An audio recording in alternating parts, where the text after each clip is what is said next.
Welcome to the Against Cage podcast. I'm Eric Richter. That's Dillon Danis. Dillon, you're fighting this weekend against Warren Spencer here at Misfits MMA. First time, long time. Dillon, how we doing? How you Yeah, feeling?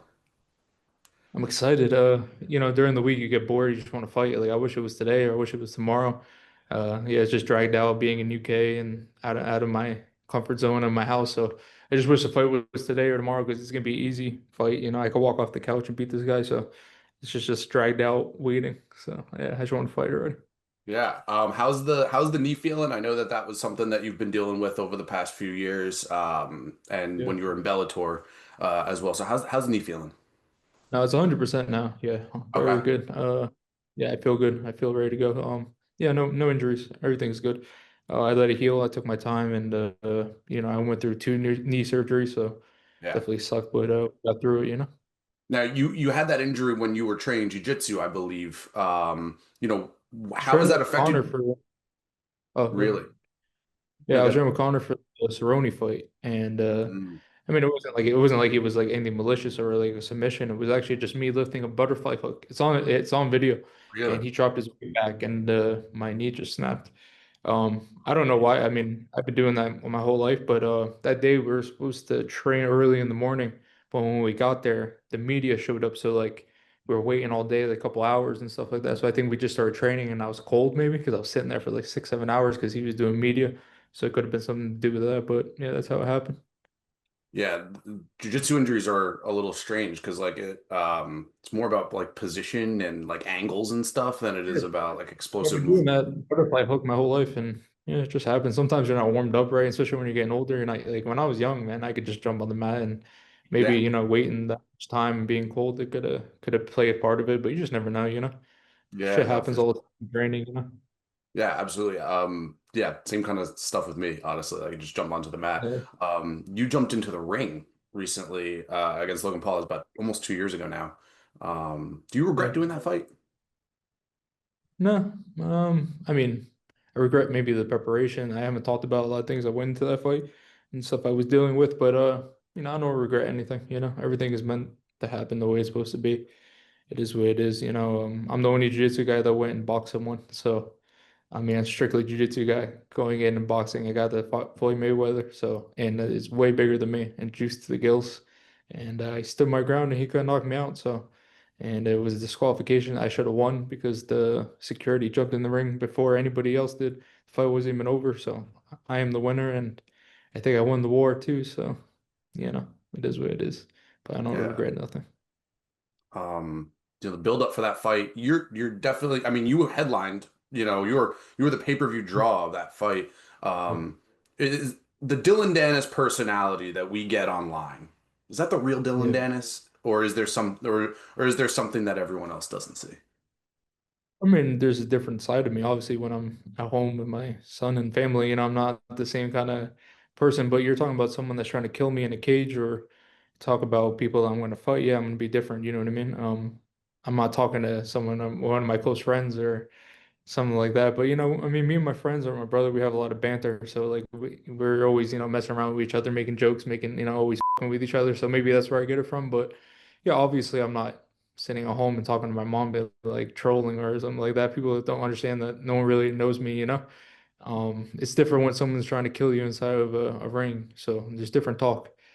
But this guy though, I'm real. Like I don't have any beef against him, and you'll see in the face to face, it was very weird. Like he was trying to make beef and where there's no beef. I'm not like Kobe or one of these guys that makes fake narratives or makes like fake something. I don't fake anything. So I just go how I feel. Like, I don't like KSI, I don't like Logan.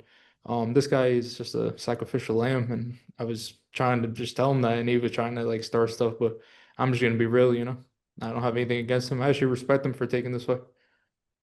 Yeah, I mean, he's 1-0, So, professionally. yeah, I'm 2-0, so it is what it Yeah. is, right? I guess it's a fight.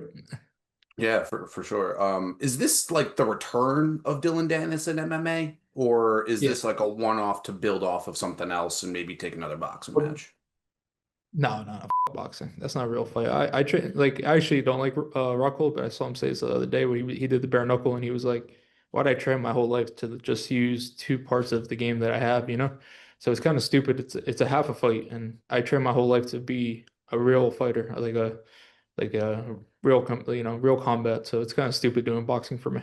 But I mean, if the big names come around, I mean, I'm not scared of a fight. I'm not scared of doing other things. Why? Logan shook my hand and said he was gonna fight me in MMA, and he hasn't done it. So, KSI even admitted he would never fight me in MMA. So these guys, you have to go over to their sport. It's a sport. MMA is a fight. So me and him were in the street or in a room, and it's just me and him. We're not boxing. So that's the thing these guys don't understand. It's a little bit of a different game when there's leg locks involved. And Yeah, a lot of locks involved. That's the thing I was trying to explain to this guy. He's saying that he's gonna grab the ropes and just tap, and he knows that he's gonna like I don't know what the f he was saying. You got to watch the face to face. It was super weird. He was saying he was gonna cheat and try to get under the ropes if I could take him down, and he doesn't mind getting a point taken away. And I don't know, it was just weird. So like maybe I gave the wrong person the opportunity because I flew away here for someone just to tap right when I touch him. But yeah. so Hey, a win is a win, as the old saying goes. I had to do anything, I guess. I mean, Yeah, he yeah. didn't say that he doesn't think I can take him down. I'm like, dude. Nah, he's in for a rude awakening. I just hope he taps quick because he's gonna end up in the hospital Right. and he'll be out for 2, 3 years. I don't think he understands what I could do to his body. Yeah, I mean, we've seen, in Bellator, you were, and I'm like, I've got my start like doing betting stuff. I Yeah, mean, the betting odds of your fights, you were always like minus 900, minus 1,000. exactly. Um, so I look, there's no odds that I've at least seen. It comes out Thursday from what I saw, but I would imagine that I'm a very heavy favorite. Yeah, yeah. Um, yeah, the same thing with him though. I think he's basing my striking off of the Logan fight, and I was like, boxing and then MMA is totally different striking. Like he doesn't understand it's a different sport. We've seen MMA guys go into boxing, and then we've seen boxing, even just like straight boxers try to do MMA, they'll get knocked out. There's been world champions like Gohan Saki that go in the UFC and get knocked out in 13 seconds. So, the striking doesn't correlate. It's a totally different game when you got elbows, knees, the distance, the movement with takedowns. It's all way different than just boxing, just using your hands. So I think he's gonna realize that, boxing is a whole different game. We've seen that in the past. Like Alex Pereira lost striking against Magomed Ankalaev because Ankalaev's threat of the takedown was so scary to Pereira. He was backing up the whole time. So, your style of Okay. fighting, do you think it's changed at Um, all since the last time we saw you? Oh, for sure, for Mhm. sure. Yeah, I haven't decided if I just want to go out there and just tap him really quick, or I've been away, I think it's 6 years from MMA, so I might just play with him, and work my new skill sets. I haven't decided yet, I was gonna be calm and play with him in there. It's gonna be a one-sided, you know, it's gonna be fun. I'm excited. I think it's gonna be very fun. So you last fought June 2019, over at Bellator. Yeah, Then you had a boxing match in between there. You know, if you back in, before COVID, Conor wanted to do like a little season and go on a run, take like 5 fights in a year. Could you see yourself doing the same and maybe trying to get into like the UFC if 100%. you rip off 5 wins, you kind of force their hand, even if they Yeah, don't like agree with your style of promotion, you sure. would force their hand. Is that kind of the plan? Yeah, I talked to Hunter. He just wants me to stay active, and there's certain things that we talk about that I can't say, but he just wants me to stay active and show that I want to fight and stuff like that. But yeah, I didn't have to take this fight because we went through Masvidal, Nate Diaz, Tony. There were so many names. It just got to a point where it was either like I fight someone or I don't fight at all. And I was like, you know what? I'm gonna stay active. I want to start making a run. So that's why we ended up with this guy. He's just a sacrificial lamb, like I said.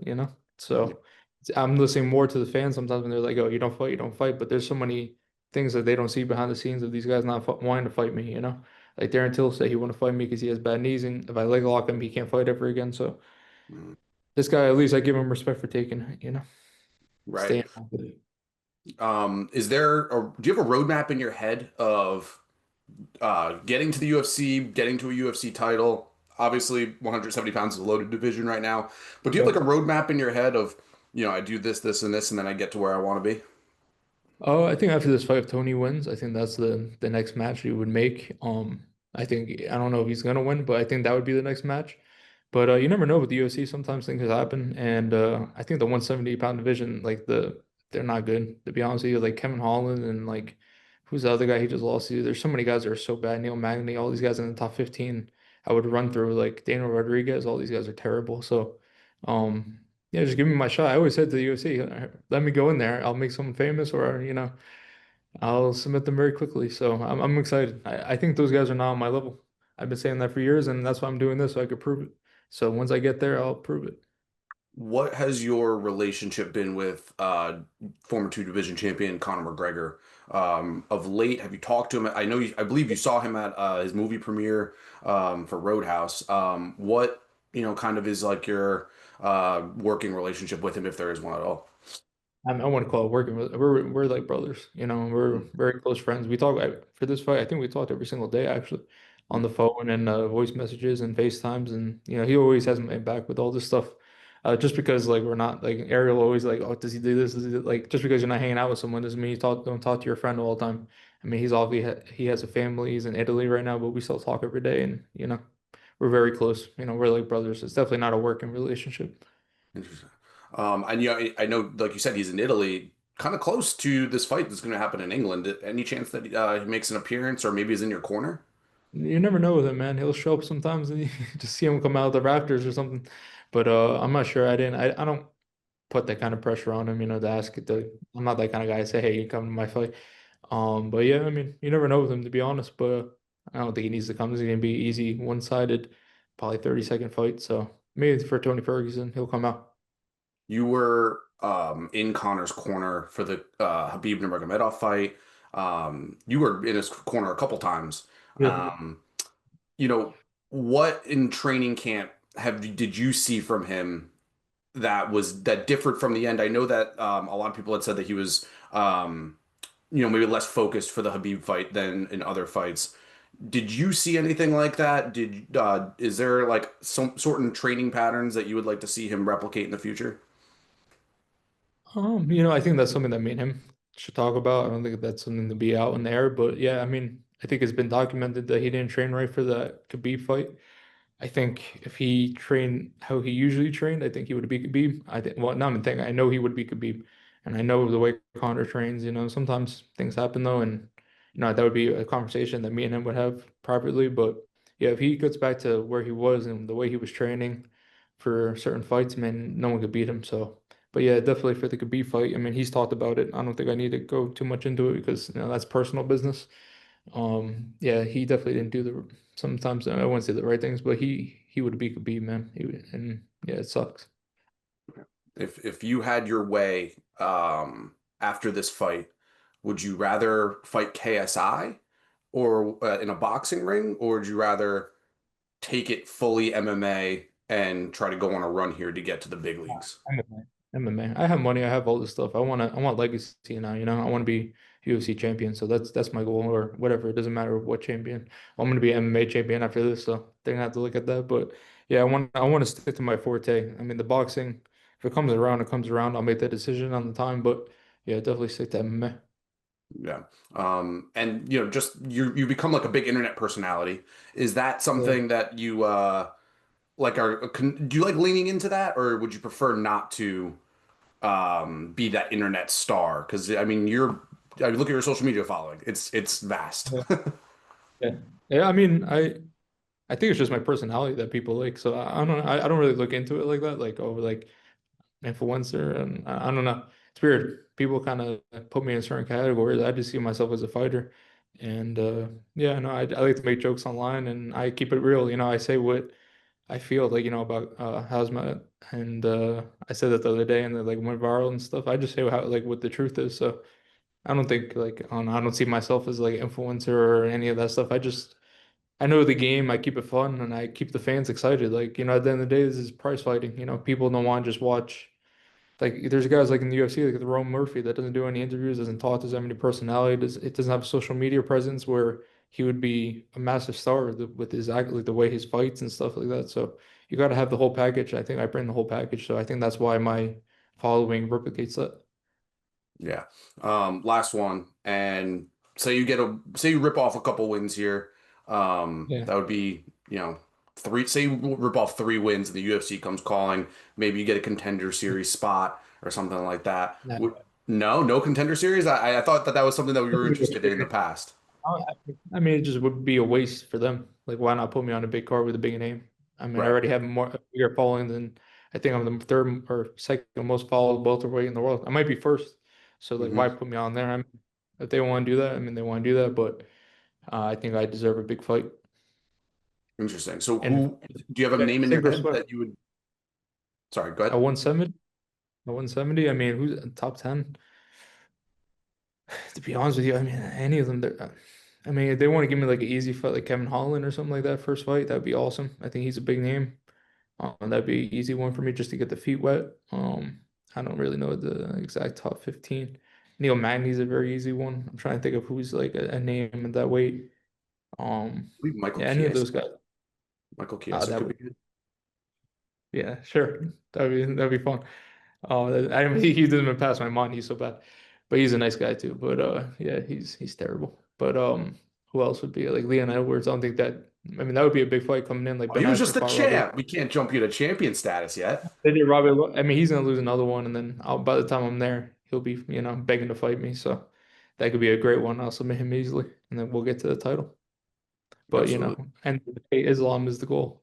We gotta finish what we started, where he punched me in the back of the head like 4 times when I was being held by security. So I said I'll get my revenge one day, and what a storyline that would be.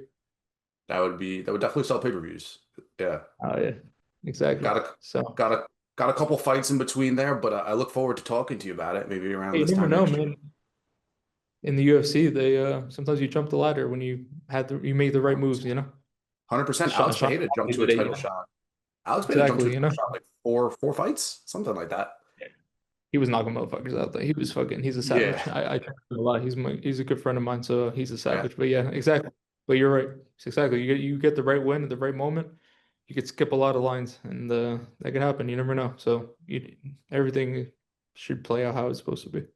absolutely. Well, Dylan, I look forward to seeing you fight this weekend, and I look forward to maybe even seeing you in the UFC one day and talking to you again. But I appreciate you coming on, and 100%. I may 100%.